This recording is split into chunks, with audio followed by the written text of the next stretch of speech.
Gua Dari Sasuke. mulai. Yo, baik. Gua Assalamualaikum Sasuke. warahmatullahi wabarakatuh. Panggil saya Sasuke. Waalaikumsalam Selamat warahmatullahi malam, wabarakatuh. teman-teman semua. Selamat malam, saudaraku Azam yang sedang jauh di sana.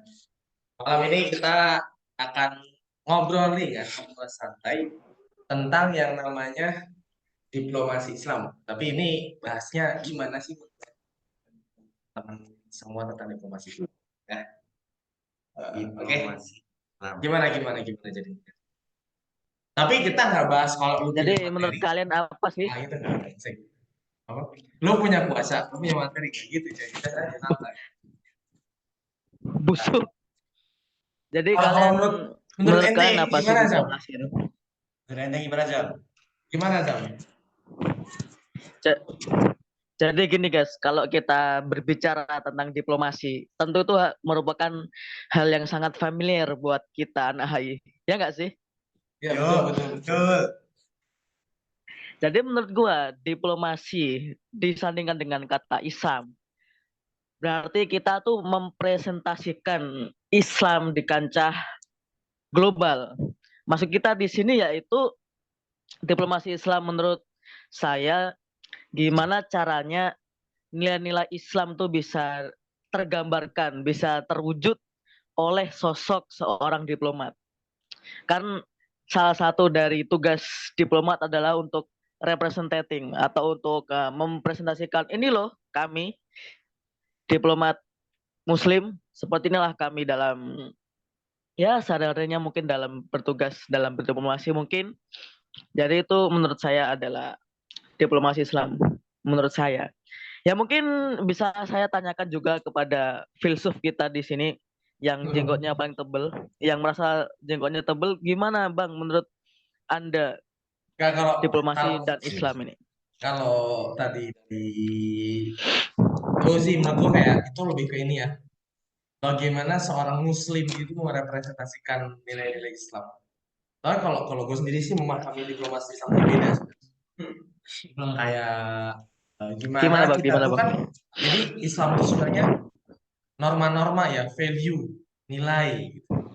Bagaimana cara kita melakukan internalisasi nilai-nilai kita kepada yang non-Muslim. Jadi bukan hanya tadi kita, jadi selain kita menjadi cerminan Muslim yang mukmin gitu kan. Kan kalau kata Pak Hamid, kita tuh harus tingkatnya mukmin gitu. Dan tingkatan mukmin berarti kita sudah bisa menjadi representative of Islam gitu.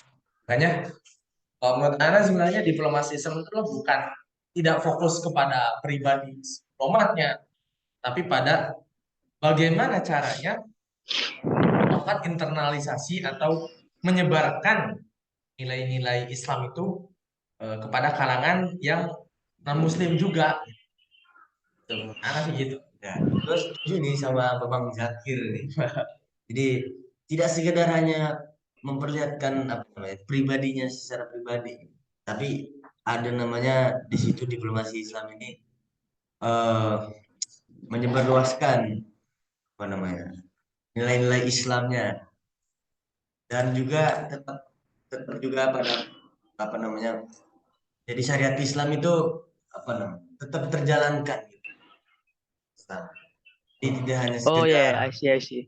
ya tidak hanya sekedar orang yang jadi diplomat ini dia walaupun seorang diplomat ini representatif lah ya, tapi dalam dunia luasnya ini diplomasi Islam itu ya semacam itu. Bener nggak, Bang Kokoh?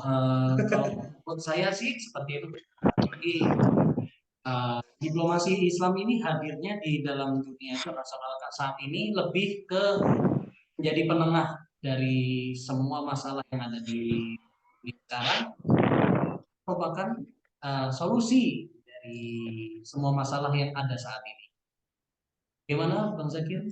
Jadi kalau gitu ini dong semacam kayak apa namanya umatan wasaton gitu. Umatan wasaton.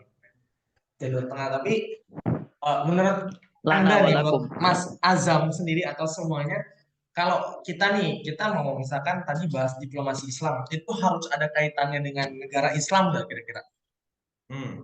Nah, gimana? Dari sudut pandang saya, kalau saya boleh Ya, tanya, Mas Azam dulu, ya Mas Azam. kalau saya boleh tanya konteks konteksnya di sini itu sebagai negara Islam tuh negara kita sendiri atau bagaimana? Nah, Indonesia atau bagaimana? dimanapun, karena tadi kan Oh, kembali dimanapun. kalau masalahnya kalau kita membahas diplomasi Islam, berarti kan ada perjuangan menyebarkan nilai Islam ya. Saya sepakatnya demikian ya definisinya. Karena kalau Indonesia sendiri kan Ya, tidak melakukan betul. diplomasi Islam, tapi diplomatnya Muslim gitu ya. Tetap nilai yang diperjuangkan ya Indonesia kan, Indonesiaan.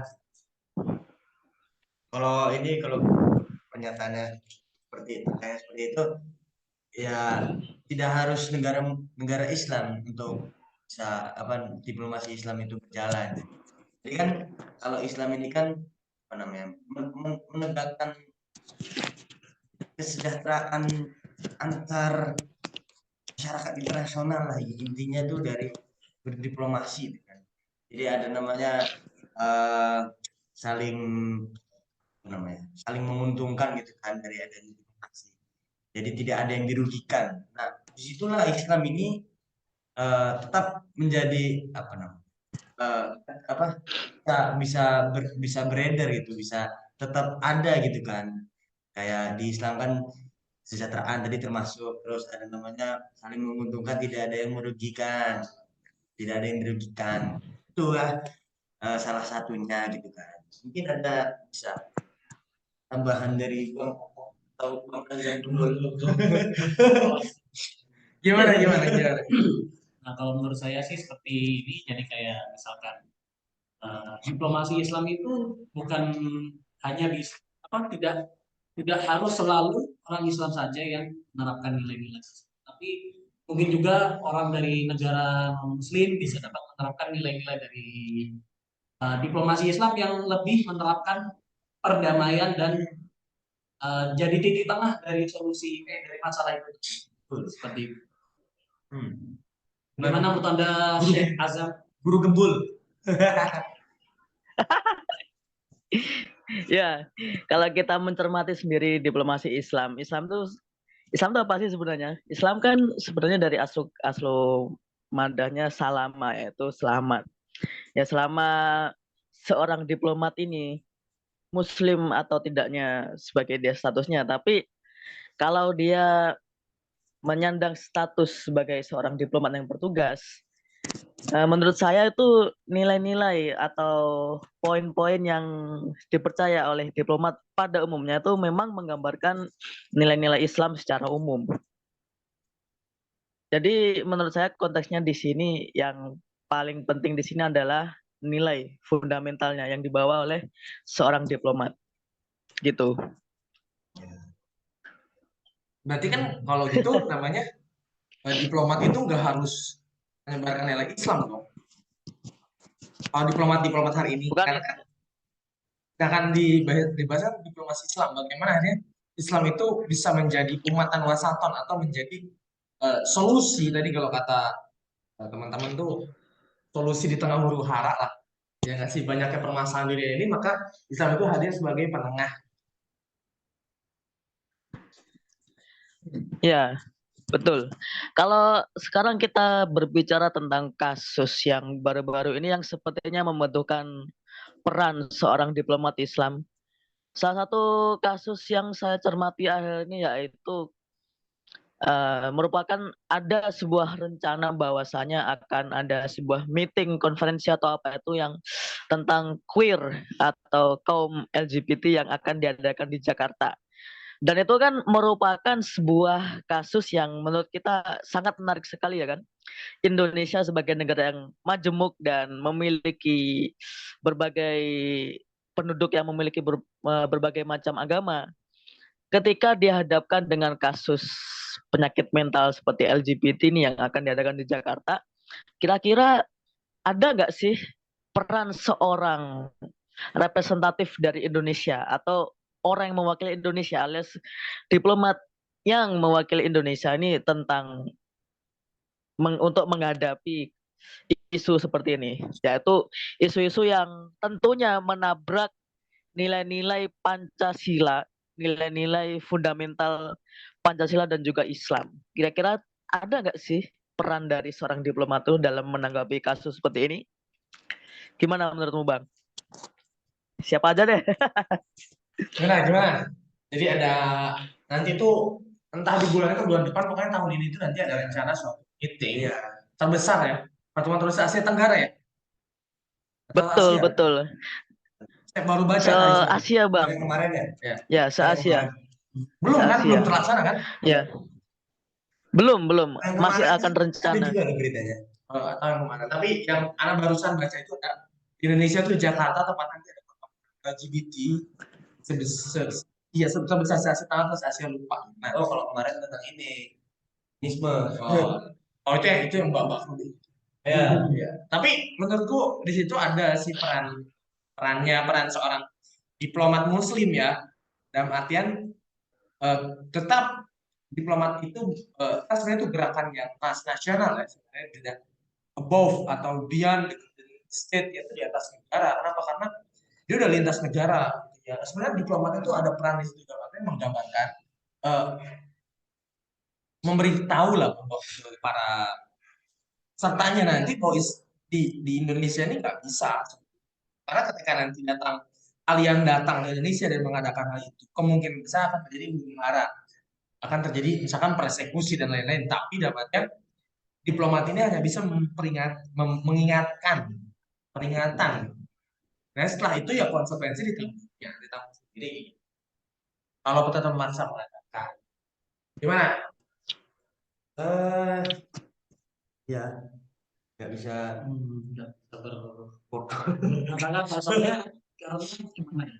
Karena kegiatan tadi itu berlawanan dengan besar dan apa namanya dari nilai-nilai Pancasila tadi. Nah, si diplomat ini akan berusaha semaksimal mungkin untuk menghalau dan mencegah. Namun apabila kelompok tersebut melanggar atau melebihi batas, itu termasuk konsekuensi dari kelompok tersebut terhadap aparatur hukum di negara tertentu, misalkan di Indonesia terhadap di berurusan dengan kepolisian dan seterusnya. Tapi kalau Oh, oke. I tapi see. kalau kejadian Jadi itu seorang diplomat ya gimana Jam?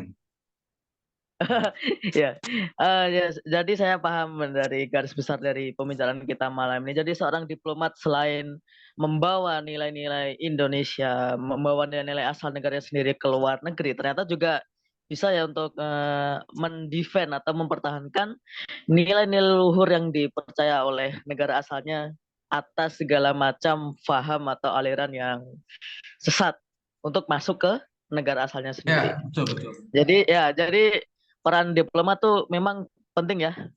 Walaupun mungkin tidak secara langsung berada di garda terdepan, tapi ya diplomat mempunyai satu peran penting, yaitu untuk memberitahukan kepada dunia, ini loh kita tuh sebagai diplomat, negara kita punya nilai sendiri. Kita punya nilai-nilai fundamental yang harus kalian yakini. Jadi kita mempresentasikan bahwa negara asal dari seorang diplomat itu memang mempunyai nilai-nilai yang dianut dan tidak bisa diganggu gugat, tidak bisa dirusak oleh nilai-nilai yang bertentangan. Oke. Ya, paham. Keren sekali Azam ini. Saya bangga sama Azam ini. Guru kumpul, Zambul. Loh, cita-cita saya penerus guru kumpul. Cukup ya. Oke. Semoga kita bisa ngobrol lagi dan waktu Zam cepat pulang ke kampus. Kita merindukan mukulin kamu. Baik, terima kasih atas waktu dan kesempatannya. Nangis. Baik, saya kembalikan. Yuk. Zam, tutup Zam. Ya, terima kasih. Mungkin sekian podcast ala-ala dari kami berempat. Kurang lebihnya mungkin kalau ada kesalahan kata sedikit blunder dari mulut-mulut kami, mohon dimaafkan yang sebesar-besarnya. Tidak ada niat untuk menyinggung pihak manapun. Ya. Mungkin itu hanya spontanitas saja. Tapi di dalam hati kita tidak ada untuk menyinggung segala pihak dan untuk bermasuk secara hal yang negatif. Ya, sekian, terima kasih sudah mendengarkan podcast ala-ala dari kami. Semoga malam Anda malam diisi dengan malam-malam yang cerah dan penuh bintang. Wassalamualaikum warahmatullahi wabarakatuh. Waalaikumsalam. Waalaikumsalam.